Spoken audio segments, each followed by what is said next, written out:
movimentos de massa, escorregamentos, colapso, recalque, liquefação e areia movediça. Sou a professora Maria Giovana Parisi, do IGC, UFMG.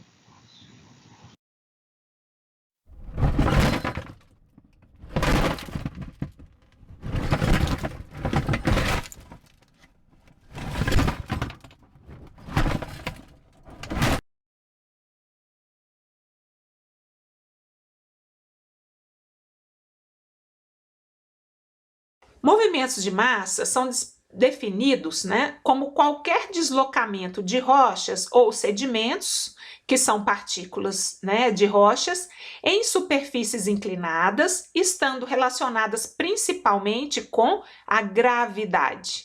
Então, para haver movimento de massa, tem que ter inclinação, tem que ter algo que impulsiona a ação da gravidade. Então, aqui vocês estão vendo um movimento de massa, o resultado de um movimento de massa, de um grande volume de material que desceu, encosta abaixo, ou talude abaixo, em direção a essa estrada, é um viaduto aqui. Então, isso é movimento de massa. Como eu disse na primeira aula, não sei se vocês se lembram, o movimento de massa, a água faz um papel de saturadora, um agente que satura o terreno e também aumenta o seu peso, facilitando com que a gravidade pegue o volume desse material e desça com ele, impulsione ele sentido encosta abaixo, Então, quais são os condicionantes dos movimentos de massa? Aqui um super movimento de massa de solo em contato com rocha. O contato rocha-solo foi exatamente a superfície de ruptura, tá? Então, o que condiciona? O tipo de solo ou de rocha, se tem suscetibilidade a escorregamento, o clima, que vai condicionar a quantidade de água a ser infiltrada no terreno, então vai condicionar a infiltração da água pluvial, a topografia, o relevo, a inclinação da encosta, a altitude, Tudo isso interfere para haver uma ação da gravidade que vai impulsionar o material encosta abaixo, A vegetação, embora a vegetação seja mais atuante no caso de erosão, a vegetação também tem uma influência no caso de movimentos de massa. Por exemplo, as bananeiras, elas ajudam a saturar o solo e saturando o solo ajuda a escorregar. Raízes de árvores tipo pinheiro, pinos, que são muito profundas, quando as árvores balançam, as raízes então provocam um efeito alavanca nos terrenos, fraturando o terreno e provocando movimentos de massa. Erosão de base, então se ocorre uma erosão na base da encosta, tirando uma parte da sua sustentação, então a parte de cima ela vai descer, e as atividades humanas com cortes de taludes muito inclinados, deposição de material descartado sem compactação, tudo isso vai interferir na existência de movimentos de massa. Como ocorrem os escorregamentos, que são um tipo de processo que faz parte, eles fazem parte dos movimentos de massa. Escorregamentos são também popularmente conhecidos como deslizamentos, mas o nome técnico é escorregamento. Os escorregamentos, são movimentos de massa em médias em grande quantidade que se manifestam de maneira mais acelerada. Geralmente o escorregamento envolve o deslocamento de um volume muito bem definido de lama ou terra, destruindo casas, estradas e, em alguns casos, bairros ou cidades inteiras. Eles ocorrem na maioria dos casos em função da ação da água, que em grandes quantidades torna-se responsável por saturar os solos e desprender a superfície de sua base, fazendo que ela desça vertente abaixo. Então, tudo isso que eu expliquei, Aqui a gente tem nesse desenho a rocha sã, a rocha alterada, né? Aqui uma parte de solo, essa parte azul é a água que está infiltrando no solo, né? Está chegando aqui na parte de rocha em contato com a parte de solo, e essa superfície saturada aqui será a nossa superfície de escorregamento, como a gente está vendo nessa figura 2 aqui. Então, a parte de solo saturado em contato com uma rocha, que depois de uma determinada profundidade vai ser impermeável, vai fazer com que a água se acumula nessa parte aqui e estimule, junto com a gravidade, o escorregamento. Então é isso, são movimentos muito perigosos por serem rápidos. Vamos ver agora, né? Aqui eu tenho um super escorregamento que nós vamos passar o filme.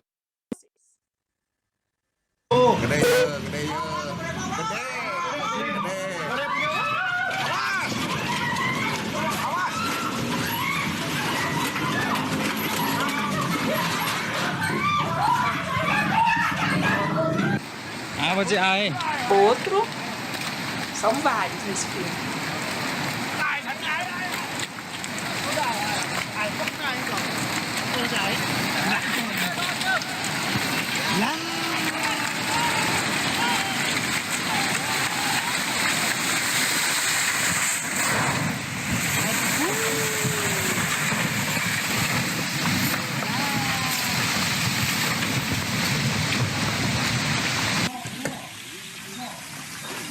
Oh, พี่เล็กตัวเล็ก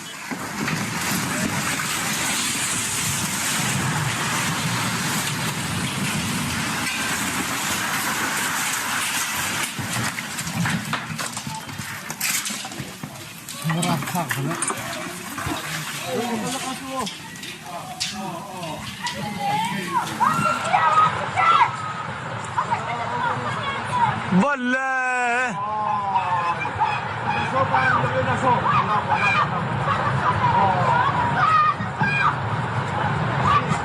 Vâng ơi dậy đâu ơi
Peraí, que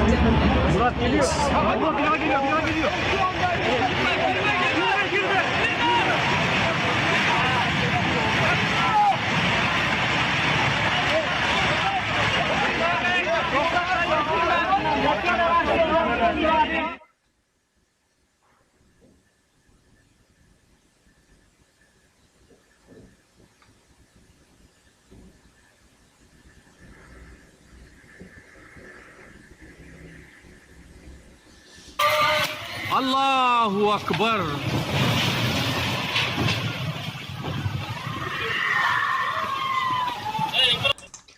Muito bem, acho que deu para ilustrar, e depois eu vou disponibilizar para vocês mais links de ilustrações e filmes sobre movimentos de massa. Tem muitos filmes, né?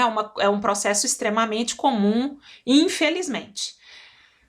Bom, quando eu falo para vocês talude, encosta, vocês entendem, né? Um declive. Então, aqui é só para a gente entender um pouquinho melhor sobre os elementos geométricos básicos do talude. Então, a gente tem a amplitude ou altura do talude, né?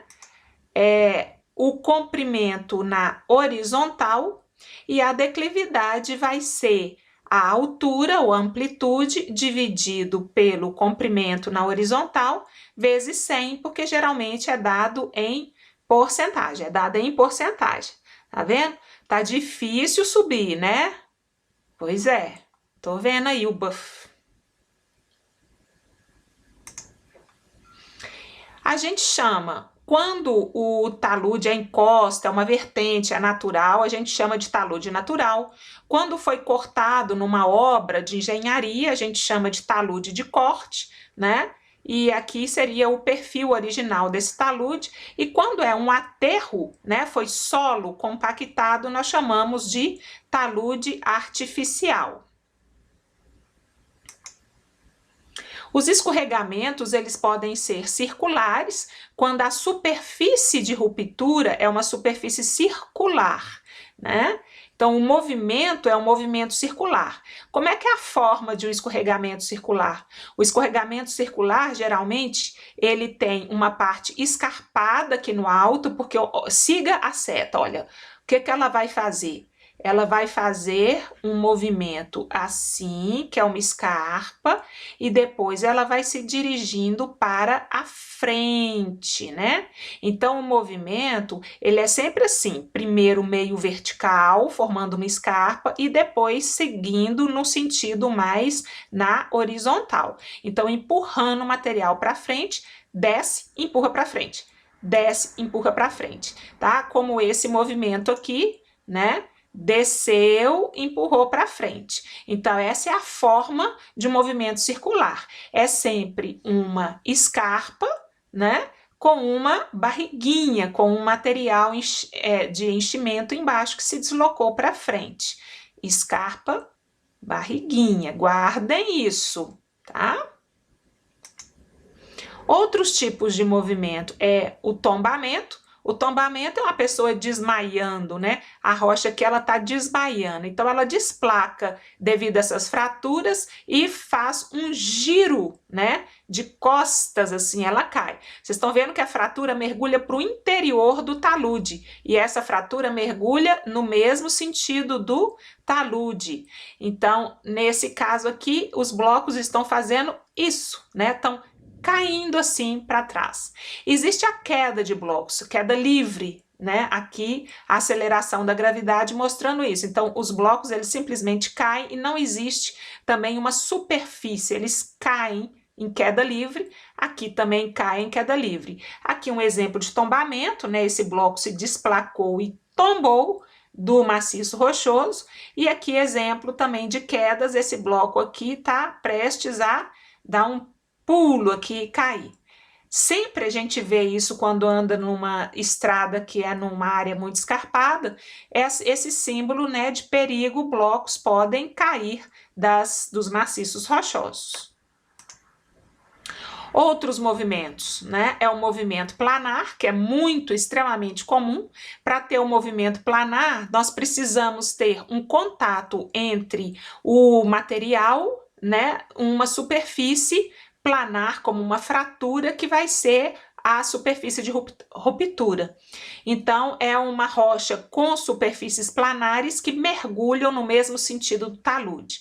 Aqui, gente, é lá no Vale do Sereno, esse escorregamento planar lindinho, né? Vocês estão vendo a árvore, a grama, ela estava aqui em cima, como essas outras árvores aqui, e aqui a gente tem um filito, vocês estão vendo os planos, todos aqui, e todo esse material escorregou ao longo de um plano paralelo ao corte do talude. E aqui tem um bloco, né, no alto de uma encosta, que está apoiado aqui por vigas de concreto, porque senão ele ia rolar, como esses bloquinhos aqui que iam rolar, né, vertente abaixo, e sai de baixo quem está na reta.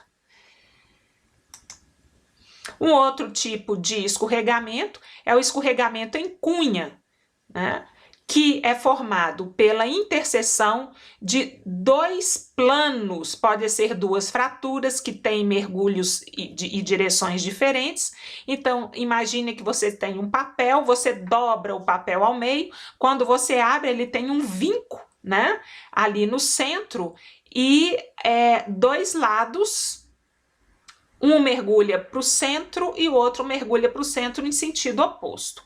Então, isso aqui, ó, é um plano, aqui é outro plano e aqui é a linha de interseção dos dois planos. Então, esse formato em Vzinho aqui é uma cunha, um plano, o outro plano e a linha de interseção, formando um V. Isso é um escorregamento em cunha.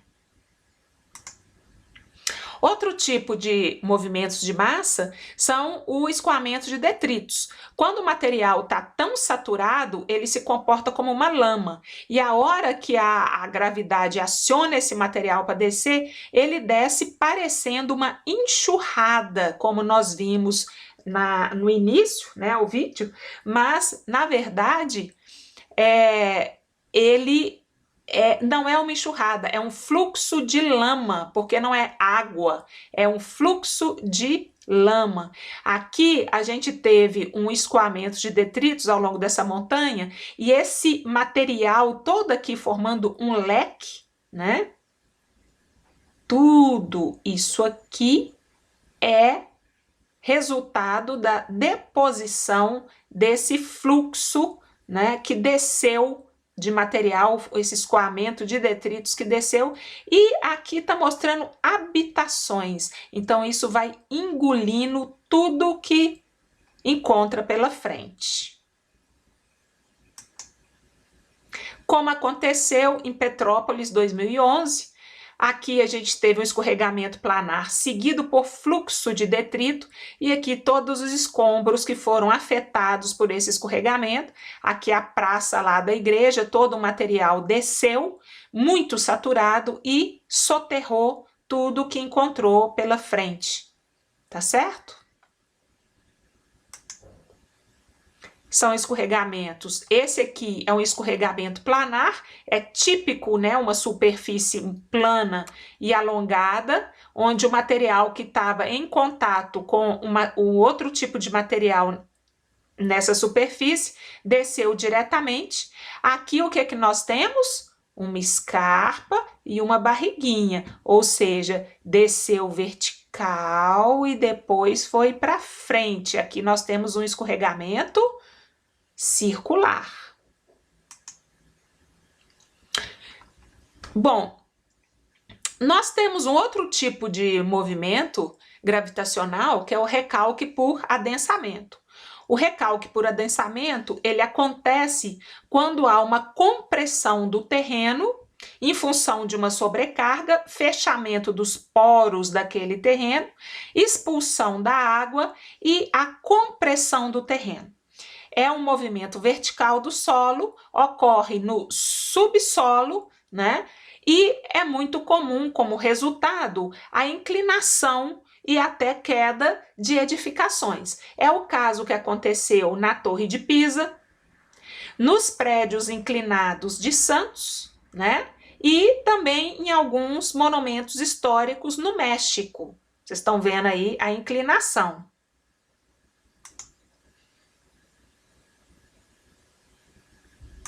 Uma simulação de recalque por adensamento, você tem uma força, né, sobre um terreno, a água é expulsa dos poros e o terreno se comprime. E aí as edificações que estão por cima vão sofrer, né, inclinações e outras deformações.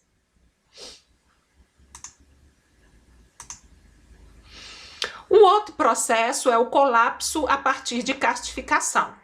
O colapso ocorre quando nós temos uma formação de uma gruta, de uma cavidade devido à dissolução. Então, vocês estão vendo aqui uma caverna, né? Os travertinos, as estalactites, estalagmites. E essa caverna se formou porque houve a dissolução do calcário. Você se lembra do calcário, do ácido que nós pingamos no chão da escola de arquitetura? Então, é a dissolução em função da acidez das águas, que vai acontecendo pouco a pouco. Quando existe uma cavidade e um teto dessa cavidade que não consegue ser sustentado, né, pelo vão que se formou aqui, não existe mais sustentação, esse teto, então, ele desaba, ele entra em colapso, vai em direção à cavidade, vai tentando preencher a cavidade, e a superfície fica com uma forma, falando em forma, uma forma arredondada, né, que nós conhecemos aqui como dolinas, parecem, né, uma superfície esférica, geralmente formam lagoas também. Por quê? É como se fosse um funil. Esvaziou embaixo, tudo que estava em cima entrou para dentro do buraco, formando essa forma arredondada. Então, isso aí já é colapso, né? Aqui várias figuras mostrando essas formas arredondadas, que na região cárstica a gente chama de dolinas. São lindas e se formaram pelo afundamento, pela queda do material que estava aqui, em função de haver uma cavidade e o teto dessa cavidade desabou e entrou para dentro da cavidade, né? Então, essas formas são muito bonitas e muito importantes ambientalmente falando, uma vez que, geralmente, dentro dessas cavidades a gente tem água, a água subterrânea, que fica superficial depois que a dolina se forma, né? São formas lindas, maravilhosas. Em áreas urbanas é que isso não pode acontecer, porque quando você tem um colapso, o que está por cima vai junto com o colapso, né? Então, como acontece em Sete Lagoas, Lagoa Santa, que a gente tem um terreno kárstico, há o colapso do material e o que está por cima também vai embora. O colapso, gente, também é muito comum em áreas de minas subterrâneas, escavações subterrâneas, igual o metrô, né? Como ocorreu o metrô de São Paulo há uns anos atrás, que a escavação do metrô provocou, né, um colapso da superfície. Então, não é só por dolina, não.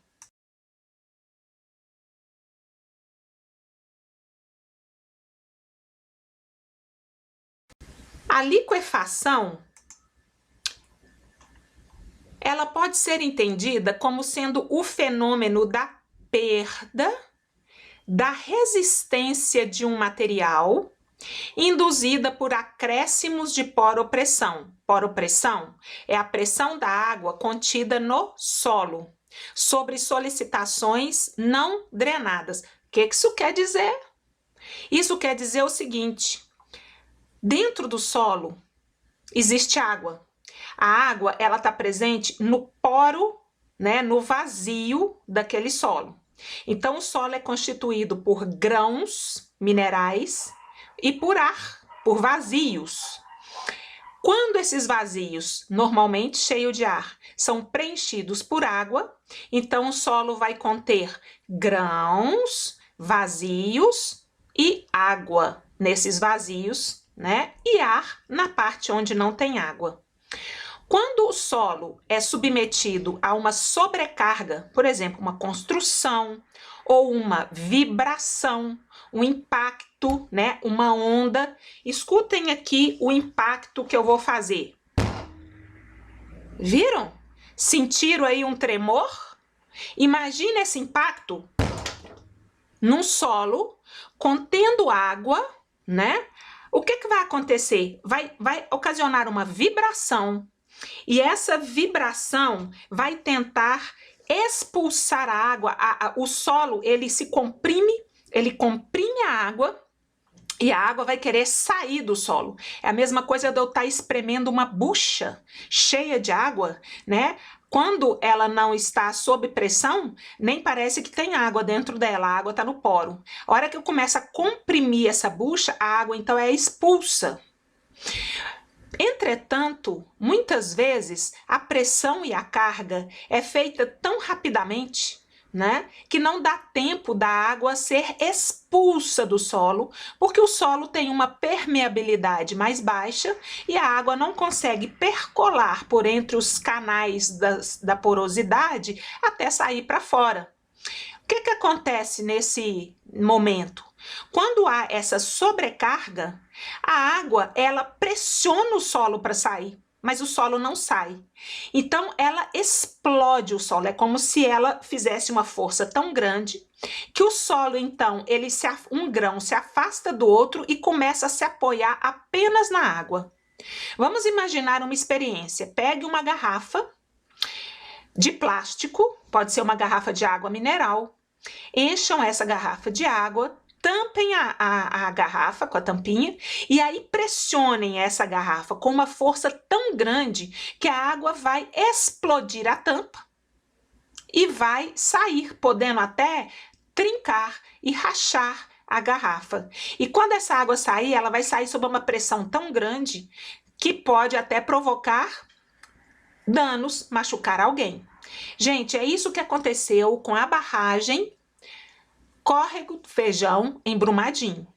A represa, a barragem, ela estava com tanta carga no seu reservatório que houve algum fenômeno que deu a esse material que estava lá represado uma carga maior e súbita, e aí ele não aguentou a pressão, a água que sair não conseguiu, e ela então, para sair, ela tem que romper o solo. O solo passa a se apoiar nessa água e funciona, e ele vai ter um comportamento de lama. Fiz uma explicação assim bem geral, né? E o que é importante entender que esse fenômeno ele pode ser potencialmente mobilizado, né? Tipicamente em solos finos, com baixa coesão, saturados e que apresentam tendência à contração sob esforços de cisalhamento, né, de ruptura.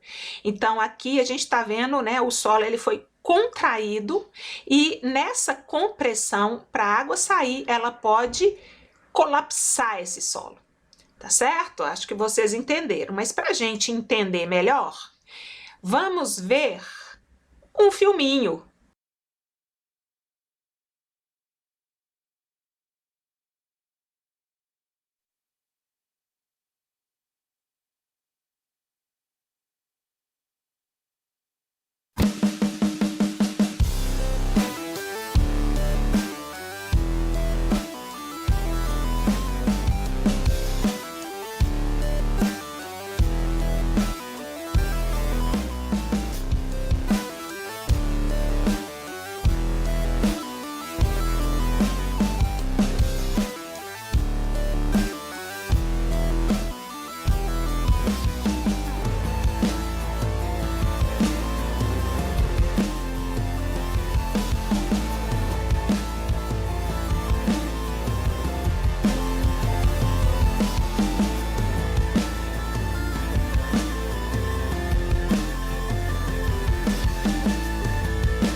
O outro processo que nós vamos ensinar aqui agora é sobre areia movediça. Alguém já viu aqueles filmes antigos de Tarzan, que o bandido sempre caía numa areia movediça e acabava sumindo até aparecer só a mãozinha dele? Pois é, quando ocorre um movimento ascendente da água, né, quando esse movimento ele exerce uma força contrária à tensão dos grãos do solo, isso provoca a queda de resistência do solo e sua capacidade de sustentação como fundação. As edificações e também as pessoas afundam. Então, tadinho desse moço, ele está tentando pegar o caminhão dele que caiu numa areia movediça. E esses dois aqui, eu não sei o que aconteceu. Mas vamos ver o seguinte. Como que eu tenho um movimento ascendente da água, né? Vamos imaginar uma represa. Aqui eu tenho a barragem e aqui o reservatório de água.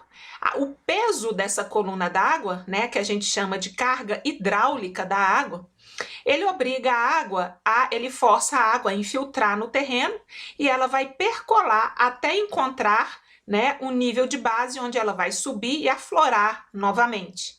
Então, aqui ela faz um movimento descendente e aqui ela faz um movimento ascendente. Não é isso? Esse movimento ascendente, ele anula a resistência do solo, ele pode anular, não é sempre, em função da força de percolação dessa água, e aí esse material aqui, o solo, ele fica mole e uma pessoa que entrar dentro dele vai afundar. Deu para entender? Vamos ilustrar, né, a areia movediça com um vídeo também de um louco que resolveu pular na areia movediça.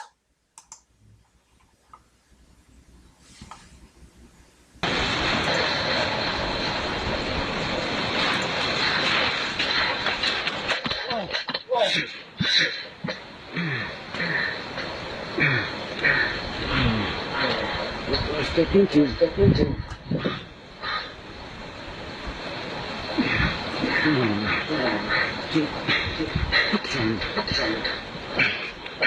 Aqui.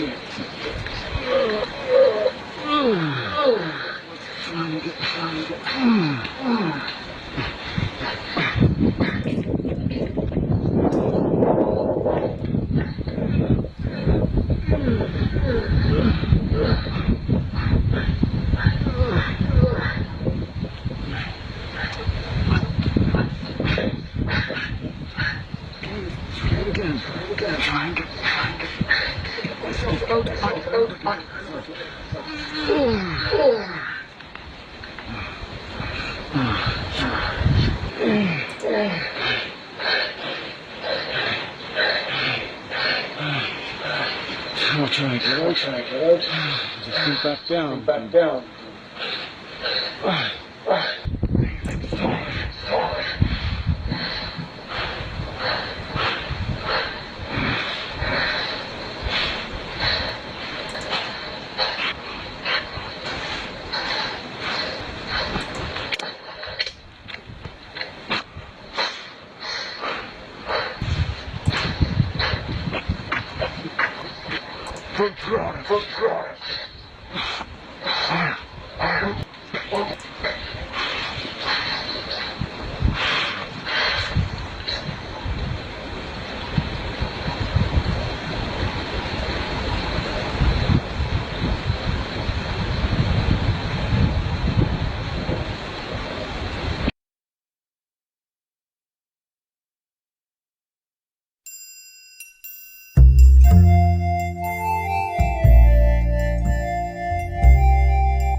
Agora eu vou mostrar para vocês um vídeo que eu fiz na praia em janeiro, antes da pandemia.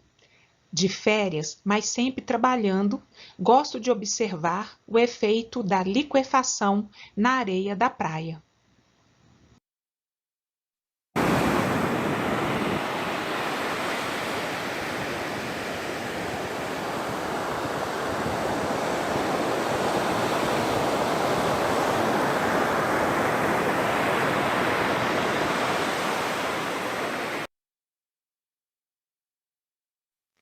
Nesta animação, podemos observar o efeito da corrida de lama decorrente da liquefação que ocorreu em Brumadinho após a ruptura da barragem de rejeito da mina Córrego Feijão.